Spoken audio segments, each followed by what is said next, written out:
Hello everyone, welcome back on my channel. Ninth class मैं आपके सामने फिर हाजिर हूँ मैथ की एक और नई वीडियो के साथ। मैथ की आज की हमारी क्लास रहेगी student chapter number 5 introduction to Euclid geometry.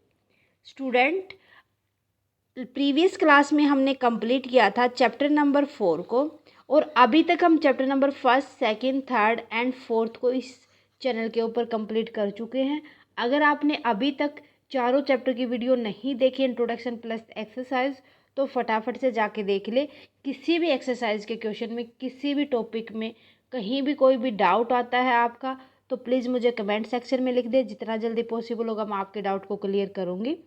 Student उसके बाद आज की क्लास का हमारा टॉपिक रहेगा इंट्रोडक्शन ऑफ एक्सरसाइज 5.1।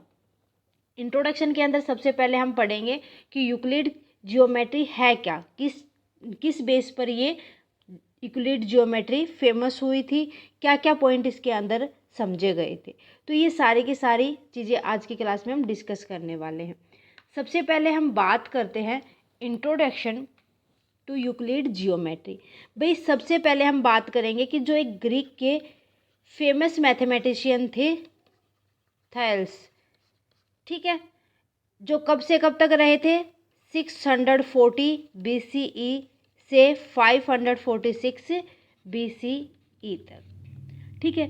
थायल्स ने एक प्रूफ दिया था, प्रूफ करके बताया था कि एक स्टेटमेंट दी थी कि जो सर्कल है, जो हमारे पास सर्कल है उसका जो डायमीटर उसको बाइसेक्ट करता है, वो सर्कल को 2 इक्वल पार्ट में डिवाइड कर देता है।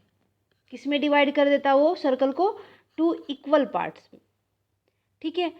और जो ये थायल्स थे, ये जो हमारे पास फेमस मैथमेटिशियन थे पाइथागोरस, उनके फेमस प्यूपिल थे, जिन्होंने बहुत सारी डिस्कवरीज की थी, बहुत सारी थ्योरी ऑफ जियोमेट्रीज को डेवलप किया था, जियोमेट्रीज प्रॉपर्टीज इन्होंने दी थी। ओके, सो इनका भी जो जियोमेट्री है उसके अंदर बहुत ही अच्छा पार्टिसिपेशन रहा है। उसके बाद हमारे पास आते हैं यूक्लिड। जो यूक्लिड हैं ये भी एक मैथमेटिशियन थे, जो अलेक्जेंड्रिया इजिप्ट के अंदर है, वहाँ पर मैथ के टीचर थे। क्या थे? मैथ टीचर थे। भाई इनके साथ ना बहुत सारी घटनाएं घटी, बहुत सारा इन्होंने काम किया। जो इन्होंने काम किया एज ए मैथमेटिशियन, या जो इन्होंने डेवलपमेंट की, जो प्रॉपर्टीज़ बताई जियोमेट्री की, उन्होंने इनको कहा कि जो जितनी भी उन्होंने डेवलपमेंट की है, जितनी भी डेवलपमेंट की है उन्होंने मैथ के अंदर, उनको अरेंज किया उन्होंने कि उनके साथ वो फेमस ट्रेटिस हुई थी, ठीक है। और हर एक जो उनके साथ घटना घटी उसको एलिमेंट बोला उन्होंने। किसका नाम दे दिया? एलिमेंट का नाम दे दिया उन्होंने। ओके, और फिर इन्होंने क्या किया, जो ये एलिमेंट उन्होंने कहा, जितने भी काम किए, जितने भी प्रॉपर्टीज बनाई इन्होंने, उनको एलिमेंट कहने के बाद इनको 13 चैप्टर में डिवाइड कर दिया इन्होंने। कितने? 13 चैप्टर में इनको डिवाइड कर दिया। 13 चैप्टर को हर एक बुक का नाम दिया गया इन्होंने। इन चैप्टर को क्या कहा गया?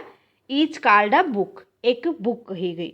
सो जितनी भी बुक बनी इनकी, जो ये 13 चैप्टर बने, जो ये 13 बुक्स बनी, ये पूरी दुनिया के अंदर फेमस हो गए as a generation of geometry. और इसी वजह से जियोमेट्री एग्जिस्टेंस में आई, ठीक है। और अभी तक हम इसके बारे में बहुत ही ज़्यादा पढ़ते हैं।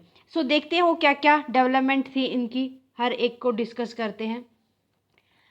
सो डेफिनेशन ऑफ यूक्लिड्स की डेफिनेशन कौन कौन सी है? कि इन्होंने कहा था Euclid through that the geometry is an abstract model of the world which we can see around us. कि जो जियोमेट्री है, जो हमारे चारों तरफ घटनाएं होती है ना, उन्हीं के ऊपर बेस होता है, उन्हीं का अब्स्ट्रैक्ट मॉडल है। Like the notion of line, क्या कि लाइन क्या होती है, प्लेन क्या होता है, सरफेस क्या होता है, ये सारी की सारी चीज़ें इन्होंने डिस्कवरी की थी इनकी, और इनको डेवलप किया था। He had given these notion in the form of definition, क्या क्या डेफिनेशन दी? फर्स्ट डेफिनेशन इन्होंने दी पॉइंट, कि जिस कोई भी चीज़ हमने यहाँ पर डिनोट कर दिया जिसका कोई भी अदर कंपोनेंट नहीं होता, वो क्या होता है? पॉइंट होता है। कोई भी ब्रेथ कोई भी लेंथ विदाउट ब्रेथ, कोई भी लंबाई बिना ब्रेथ के, वो क्या कहलाएगी? लाइन। लाइक ये लेंथ, क्योंकि इसकी ब्रेथ तो कोई है नहीं, ब्रेथ तो ये वाली होती है, तो ये क्या कहलाएंगी? Line. The end point of any line are called points. The end point of any line called point, किसी भी एंड पॉइंट, दो एंड पॉइंट के साथ हमने ये बना दी। दैट मीन क्या होगी ये? Line segment. क्या बनाएंगे? जिस लाइन के दो एंड पॉइंट होंगे वो एक लाइन सेगमेंट कहलाएगी। If line lie evenly with the point on itself then it is called a straight line. कोई भी लाइन जिसके खुद के ऊपर पॉइंट डिनोट होते हैं वो क्या कहलाती है? एक स्ट्रेट लाइन कहलाती है।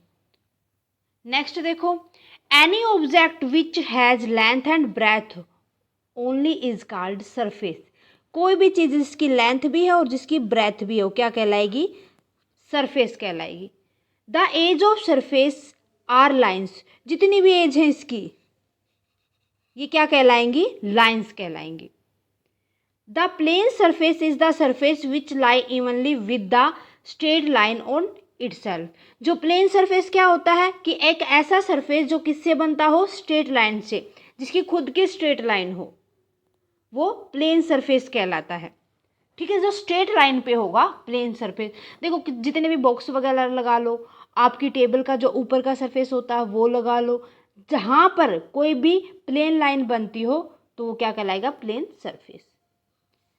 ठीक है, तो जो इक्लोइड थे उन्होंने कुछ एक्सोइम्स बताए थे और कुछ पोस्टुलेट्स दिए थे। हर एक क्या क्या था उन्होंने ना, जितनी भी उसकी ऑब्जर्वेशन थी उनकी, जो उन्होंने कोई भी चीज़ ये मान लो अज्यूम की थी और उनको ये कहा गया था कि वो यूनिवर्सल ट्रूथ है, दुनिया के अंदर वो चीज़ें चेंज नहीं हो सकती। ठीक है, कुछ प्रॉपर्टीज़ को उन्होंने क्या बताया था? ऑब्वियस यूनिवर्सल ट्रूथ, कहीं भी लेके जाओ उनका एग्जिस्टेंस चेंज नहीं होगा। ठीक है, so he had bifurcated them in two types. Two types में जो इन्होंने जो ये यूनिवर्सल ट्रूथ बताए थे उनको टू टाइप में डिवाइड कर दिया। First one is axioms, second one is postulates. So अब हम डिस्कस करेंगे एक्सोइम्स के बारे में और पोस्टुलेट के बारे में, जो कि आप वर्ल्ड के अंदर कहीं भी ले जाना वो कभी भी चेंज नहीं होंगे। Okay, so first one is axioms, some common notion which are used in mathematics but not directly related to the mathematics। भाई कुछ एक्सोइम्स क्या होती हैं जो हम मैथमेटिक्स के अंदर यूज तो करते हैं बट वो डायरेक्टली रिलेटेड नहीं होती। क्या याद रखना है यहाँ पर? वो डायरेक्टली मैथमेटिक्स से रिलेट नहीं होती। मान लो कि हम अज्यूम करके चलते P is equal to Q, Q is equal to S, S is equal to T, तो ये सारी के सारे देखो हमने अजम्पशन ली है। मैथमेटिक्स के अंदर बहुत टाइम पर हम इनको यूज करते हैं बट ये एक्चुअल में रिलेट नहीं करके चलती डायरेक्टली मैथ के साथ, तो वो क्या कहलाते हैं? एक्सोइम्स कहलाते हैं। लेकिन ये यूनिवर्सल ट्रूथ जरूर होती है, जो इनसे आप कंक्लूजन निकालोगे वो सही निकलेगा। ओके, सो फर्स्ट एक्सोइम देखो, if two things are equal to the common things. अगर दो चीजें एक कॉमन थिंग्स के इक्वल हैं, these are equal to one another, so वो एक दूसरे के भी इक्वल होंगे। Like P is equal to Q, S is equal to Q, that mean P और S भी क्या हो जाएगा? इक्वल, क्योंकि P किसके इक्वल है? क्यू के, और S किसके इक्वल है? क्यू के। क्यू P के भी इक्वल है, S के भी इक्वल है, दैट मीन क्या होगा? वो दोनों के इक्वल होंगे आपस में, P और S भी इक्वल हो जाएंगे। If equal added to equal, अगर हम दोनों इक्वल आए हैं ना, इनको एक दूसरे के अंदर ऐड कर दे, द होल आर इक्वल, तो जितनी भी चीजें होंगी वो इक्वल हो जाएंगी। देखो P किसके इक्वल है? क्यू के। S किसके इक्वल है? क्यू के। तो हम क्यों ना P इक्वल टू क्यू कर दिया हमने, तो यहाँ पर रिजल्ट क्या आएगा? दोनों को ऐड कर देंगे, means P plus S is equal to Q plus S, ये क्या होंगे? इक्वल होंगे। देखो P किसके इक्वल भी तो आ गया था, S के इक्वल भी तो आ गया था, या तो P के अंदर S ऐड कर दो या Q के अंदर S ऐड कर दो, एक ही तो रिजल्ट आएगा हमारे पास। क्लियर है? So next third one is if equal are subtracted from the equal the remainder are equal. कि हमारे पास जो ये P is equal to Q था और S is equal to Q था, अगर हमने बता दिया कि P किसके इक्वल है, Q के इक्वल है, दैट मीन अगर हम P में से S को माइनस कर देंगे या Q में से S को माइनस कर देंगे तो हमारे पास कंक्लूजन सेम आना है, आंसर सेम आना है। Okay, so fourth one is things which coincides with one another are equal to another। भाई हमारे पास कोई भी चीज़ है, ये सर्कल है, हमने क्या कर दिया, पहले तो इसको इक्वली बांट दिया, फिर उसके बाद जो इक्वल पार्ट आया था उसको भी डिवाइड कर दिया। दैट मीन क्या होगा, एक कंप्लीटली ये इसके इक्वल होगा, ये इसके इक्वल होगा, ये इसके इक्वल होगा, ये इसके इक्वल होगा। मीन जो चारों हों वो एक दूसरे के इक्वल होंगे क्योंकि ये 1/4 पार्ट बनाते हैं। ये बात थी जब हमने उसको 4 इक्वल पार्ट में डिवाइड कर दिया। The whole is greater than part, की जो पूरा है वो किससे बड़ा होगा, जितने उसके पार्ट बने हैं।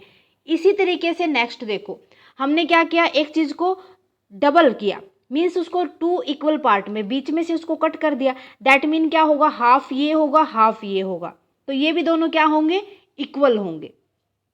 ठीक है, सो डबल करने पर भी क्या होंगे, वो इक्वल होंगे। Things which are halves of the same things are equal to one other, this is the vice versa of the above axioms. अब ये इसका उल्टा होगा, या तो इसके इक्वल हो जाएगा, ये इसके इक्वल हो जाएगा, या हम कह सकते हैं कि जो इसका होल पार्ट है वो 2 इक्वल पार्ट्स में डिवाइड हो गया और जो होल आएगा वो लेस देन पार्ट, सो मोर देन पार्ट्स होगा, जो इसके ये पार्ट्स बने इससे बड़ा होगा ही ओबियसली, क्योंकि उस फुल पार्ट में से तो इनको डिवाइड किया गया है।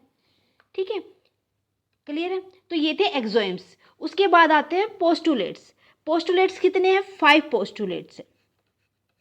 फर्स्ट वन देखो पोस्टुलेट होते क्या हैं, the assumption which are very specific in geometry are called postulates.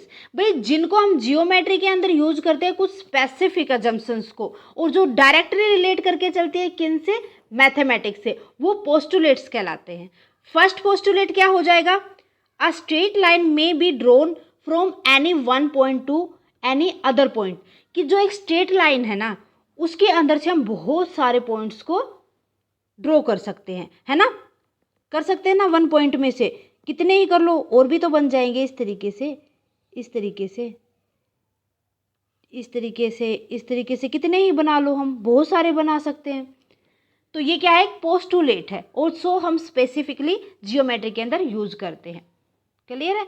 So next postulate है हमारा, a terminated line can be produced indefinitely, कि जो एक टर्मिनेटिंग लाइन है वो क्या प्रोड्यूस कर सकती है, इनडेफिनेटली। मीन्स जो हमने ये हमारे पास लाइन थी जो हम जिसको आगे भी बढ़ा सकते हैं, कहीं तक भी ले जा सकते हैं, अगर हम उसको टर्मिनेट करना तो उसके 2 एंड पॉइंट बना देते हैं। सो लाइक हमारे पास टर्मिनेटिंग लाइन कौन सी हो गई, ए बी। ठीक है, थर्ड है हमारे पास, a circle can be drawn with any centre any and any radius. क्या है हमारे पास, ये सर्कल है जो उसके सेंटर पॉइंट से कितनी भी हम इसके अंदर से हम रेडियस बना सकते हैं, कितनी भी ले लो रेडियस, और जो सारी की सारी जितनी भी रेडियस होंगी वो एक दूसरे के इक्वल होंगी।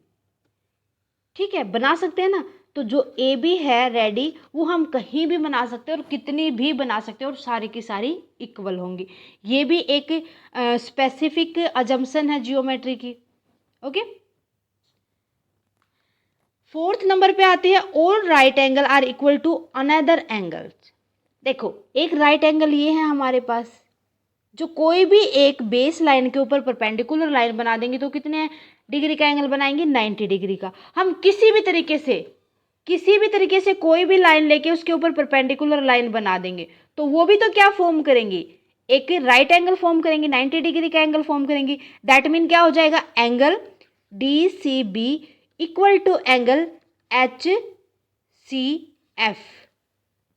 सो जितने भी ये एंगल फॉर्म होंगे 90 डिग्री के ही तो होंगे, क्या वो 60 डिग्री 80 डिग्री 120 डिग्री तो नहीं होंगे। कि जो परपेंडिकुलर लाइन होगी वो राइट एंगल बनाएगी 90 डिग्री का ही बनाएगी, कितनी ही परपेंडिकुलर लाइन कितनी ही बेस के ऊपर आप ले लो। Okay, so fifth and last postulate आता है, parallel postulate if there in a line segment which passes through two straight line.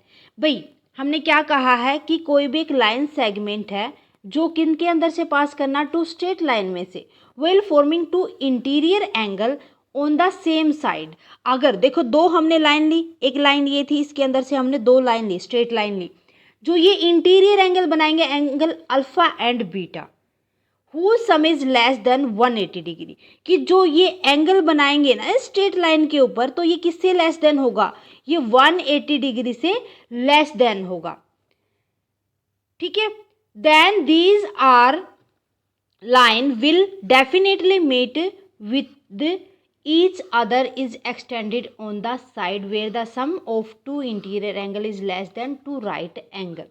देखो भाई, अगर हमारे पास दो, एक लाइन ले ली हमने, उसमें से स्ट्रेट लाइन ली हमने, स्ट्रेट लाइन ली मीन्स क्या होगा, अगर पैरेलल लाइन नहीं लेते, क्या याद रखना है, कोई भी पैरेलल लाइन मत लो आप।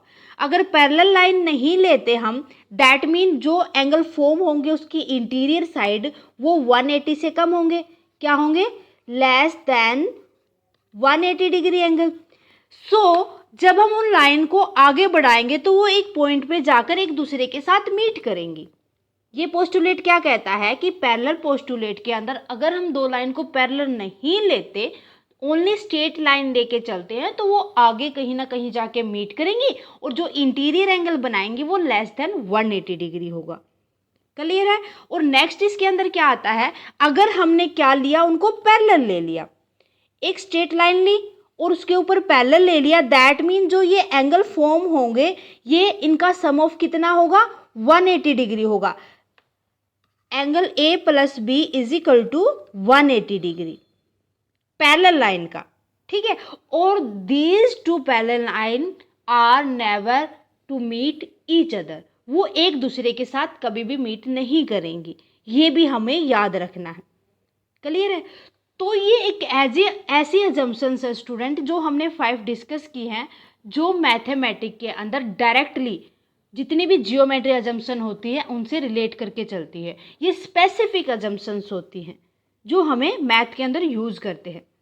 क्लियर है। सो मेरे ख्याल से जो एक्सरसाइज 5.1 है उसका इंट्रोडक्शन, उसके अंदर क्या क्या कंसेप्ट हमें पढ़ना है, किस तरीके से क्वेश्चंस को सोल्व करना है, वो सब आपको अच्छे से क्लियर हो गया होगा। आज के लिए बस इतना स्टूडेंट, मिलते हैं नेक्स्ट क्लास में विद एक्सरसाइज 5.1। स्टूडेंट आज की क्लास कैसी लगी प्लीज़ मुझे कमेंट सेक्शन में लिख दें। क्लास अच्छी लगी तो प्लीज़ लाइक और अदर स्टूडेंट के साथ ज़्यादा से ज़्यादा शेयर करें। अगर आप साया मैथ क्लासेस पर नए हैं तो फटाफट से साया मैथ क्लासेस को सब्सक्राइब कर लें, बेल आइकन को दबा लें ताकि आने वाली क्लास की नोटिफिकेशन आपको मिल सके। Thank you student, bye bye and take care.